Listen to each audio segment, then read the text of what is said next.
Ons is hier by Nampo, hier by die muur van herinnering. Nou agter ons sal julle sien is sulke name op van mense wat in plaasmoorde dood is en dan ook hier agter is daar 3 sulke lyk amper sulke buise, maar hulle noem dit eintlik seile. En langs my staan Prof Andries Raad. Prof, die seile, wat simboliseer dit? Wat beteken dit? Koot, ja, hierdie is eintlik 'n treffende monumentkompleks.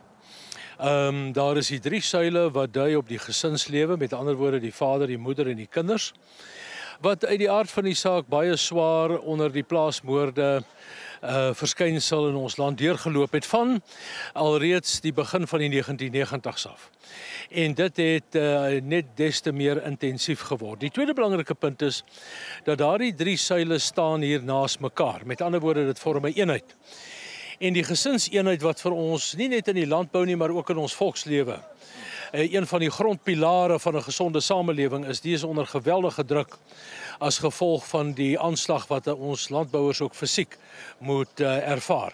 En dan sal ons sien dat voor die seile is daar 'n persoon wat sy hand omhoog hou, met ander woorde waar hy die genade van God afroep te midde van hierdie aanslag. En dan het hy in sy hand die Bybel. Met ander woorde, hierdie is 'n Bybelmonument wat 'n bepaalde boodskap oorbring, ook oor geloof, wat in ons tyd so belangrik is as 'n mens die krag en die veerkrag en die oorlewingsvermoë van ons landbougemeenskap in die oog het. Ek wil nou vra, as ons nou hier kyk en ons kyk nou na die mure en ons lees die name, dan is dit nou duidelik dat dit boere is en mense wat op plase vermoor is. Maar tog sit ons nog steeds met 'n regering wat vir ons sê, daar is nie eintlik plaasmoorde nie. En wat kla julle so? Dis maar eintlik gewone misdaad. Hoe hanteer 'n mens daai invalshoek? Want hulle kyk met 'n heeltemal ander bril na dit as wat julle wat in landbou is daarna kyk. Greg Stanton van Genocide Watch, wat die toonaangewende instelling of organisasie is wat volksmoorde moniteer in die wêreld. Hy het reeds meer as 10 jaar gelede die opmerking gemaak dat al die elemente van 'n volksmoord besig is om in Suid-Afrika voltrek te word. Met ander woorde, dat die aanslag wat op 'n bepaalde segment van die bevolking buite proporsie is tot die res. Daar was in die afgelope tyd ook 'n baie goeie kommentaar vanuit Australië wat die aanslag van die plaasmoord verskynsel geëvalueer het. En daar het hulle aangetoon dat die kanse dat jy of ek as landbouers op 'n plaas aangeval en of vermoor gaan word, is 78 keer meer as wanneer ons byvoorbeeld in 'n stedelike omgewing woon of werk. En nou is dit so dat uit die aard van die saak die maghebbers wat nie die morele wil het nie, of wat selfs dalk hierdie verskynsel vir verskillende redes ook subtiel sou ondersteun, die het natuurlik geen wil om teen hierdie verskynsel op te tree nie. En daarmee bedoel ons nou voorkomend nie. So ons landbougemeenskap is besonder swaar getref en word nog steeds swaar getuister deur 'n aanslag waar daar van die regeringsweë nie die wil is om dit hoegenaamd op te slaan nie, kon. Ons het nou gesien die afgelope ruk het ons nou byvoorbeeld by byeenkomste soos die by Kleinfontein en Orania het ons agtergekom daar was nou warm gesprekke veral van die EFF se kant af. Nou Prof, jy het al voorheen in onderhoude wat ons met jou gehad het jy vir ons uitgewys wat se gevare daar in marxisme is, sosialisme en dan natuurlik kommunisme. Ons sien nou basies dat hierdie groepe, en ek wil sê ons weet in die eie regering is dit dalk sigbaar, maar hierdie groepe is buitekant die regering presies belyn met daardie kommunistiese beginsels.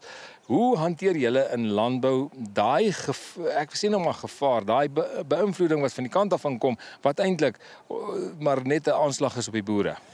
Koot, hier is 'n hele paar belangrike fasette. Jy weet, die eerste is dat wanneer jy in 'n marxisties, sosialisties en in bepaalde opsigte stalinistiese omgewing beweeg, waar regering homself tot hierdie ideale verbind die hele kwessie van revolusie natuurlik nou sterk na vore kom. En wanneer hulle nou van revolusie praat, die regeergesag van die dag en hulle marxistiese ondersteuners, ons praat onder andere van die vakbondbewegings en so meer, maar dit geld natuurlik ook vir ander meer blaatante kommunisties georiënteerde groeperinge soos die EFF, dan speel die hele konsep van die revolusie natuurlik nou 'n deurslaggewende rol. Nou, die revolusie het Karl Marx in 1864 uiteindelik as 'n baie belangrike sleutel gesien om die diktatuur van die proletariaat, die diktatuur van die werkersklas te vestig. Nou, dit beteken 'n meerderheidsregering wat suiwer die werkers in gedagte het, en met werkers bedoel hulle nou in Suid-Afrika die swart meerderheid,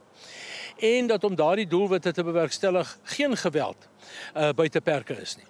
En dit natuurlik nou binne in 'n regstaatbedeling. So nou sit jy met die verskynsel dat die grondwet wat veronderstel is om 'n fundamentele regstaat bedding daar te stel, waarbinne die regte en regsbelange van alle mense hanteer kan word eintlik by die wortels ondermyn en afgesny deur 'n louter magstaatsbenadering. En daardie magstaatbenadering laat natuurlik nou daardie valse verwagtinge wat geskep is oor 'n baie wye front, veral met betrekking tot herverdeling van grond, met betrekking tot herverdeling van alle eiendom, laat dit natuurlik daardie honde spreekwoordelik los op die mees kwesbaardes. En die mees kwesbaardes is hulle wat op die land werk. Jy weet, die realiteit elke dag is dat mans en vrouens is besig om te boer. Hulle is nie opgelei in die eerste plek as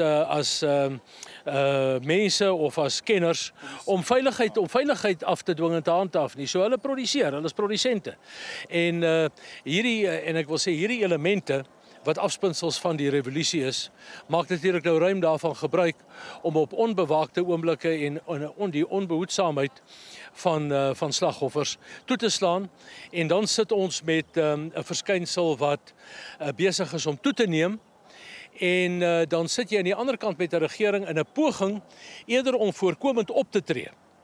Probeer hy nou die definisie aanpas sodat hy daardeur die getalle kan verminder. Nou kan jy jou meer oppervlakkigheid en kosmetiese plooiing van 'n kritiese omstandigheid voorstel as dit. Dat jy eerder 'n saak wegdefinieer as wat jy die probleem oplos. Probeer jy nou daardeur sê dat hulle het gaan beter met die definisie van wat 'n plaasmoord is? Ja, ons vind die afgelope tyd baie sterk druk veral uit SAPD-kringe. Nou praat ons van die minister, die politieke gesag, wat daarop aandring dat die definisie van wat 'n plaasmoord is hersien moet word.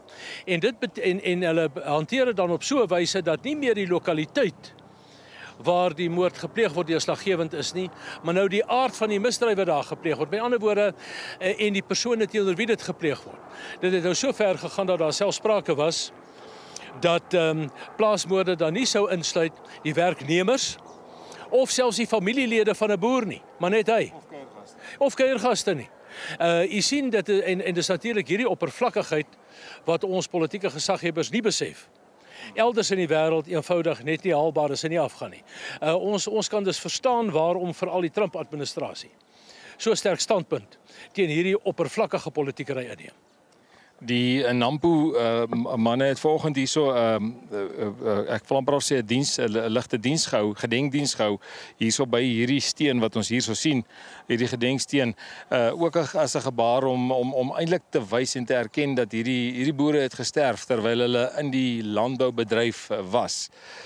Julle by TLU SA, wat doen julle om ten opsigte van landbou vir landelike veiligheid om boere te help, want elke keer as ons sien die vyande, of kom ons sê hulle vyande, hulle wat hulle wil kom vermoor op die plaas, doen iets dan verskerp die boere hulle sekuriteit, maar dit is eintlik maar nog net ek wil amper al sê dit is tydelik, dis nie hulle kom al nader. Jy sien dit lê op verskillende vlakke, Koos. Die eerste is daar is 'n politieke dimensie. En uit daardie politieke dimensie spruit die grondwetlike en statutêre verpligtinge op die SAPD. Hulle is veronderstel en hulle die mandaat in terme van die grondwet en die wet en die polisiewet om wet en orde te handhaaf en om wet en orde af te dwing en destyds ook voorkomend op te tree. Wat nie gebeur nie. So die landbougemeenskap is genoodsaak om dan in die tweede plek bepaalde stappe te neem.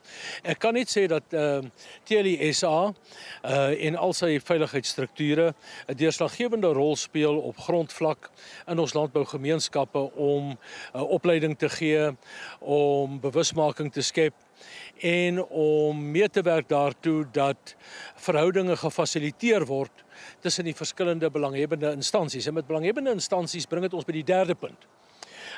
Naamlik dat daar ook privaat veiligheidsmaatskappye is wat 'n belangrike rol speel. Ons dink byvoorbeeld veral in die groentebedryf en die vrugtebedryf. En dit is, mag ek net terloop sê, kommerwekkend dat die politieke aanslag van die regering van die dag is nou juist daarop gemik om die privaat veiligheidsstrukture ook nou te reduseer, om hulle self uit te faseer, met natuurlik 'n toename weer in eskalasie van misdaad. Maar dan wil ek by daai derde aspek net byvoeg. Jy weet dat soos hier by Nampo waar ons nou vandag is, die elektroniese hulpmiddels teen 'n geweldige tempo ontwikkel en verbeter. En dit is verstommend om te sien wat elektronies beskikbaar is om 'n mens, en nou praat ek van die landbou spesifiek, om jou veiligheid te verbeter en te verhoog en om ook veiligheids voorkomende stappe te neem. En ek kan net ten sterkste 'n beroep op ons landbouers doen om tog gedraai by Nampo te maak. Hier is dink ek kredietwaardige en geakkrediteerde uitstallers wat vir 'n mens baie goeie advies kan gee, juis op 'n tydstip wat ons landbougemeenskap dit broodnodig het. Prof Andries, baie dankie. Ek wil afsluit. Waar's die TLI se stalletjie en hoe maak mense om daar by jou stalletjie uit te kom? Dit is hier aan die noorde kant in die groot uitstalsaal, uitstallokaal nommer 1. En indien daar van ons landbouers is wat daarheen kom, sal ons hulle met vrymoedigheid verwys na die leweranciers, verskaffers van toerusting. En ons sal natuurlik ook van advies bedien oor waarom in te skakel sodat ons landbougemeenskappe op 'n hoër vlak van paraatheid en veiligheid kan plaas. As hy so praat, professor Andries Raad hier van TLI SA hier by Nampo, hierso waar ons staan, hierso by die muur van herinneringe, wat maar net 'n landmerk is van die plaasmoorde wat wel plaasvind hier in Suid-Afrika.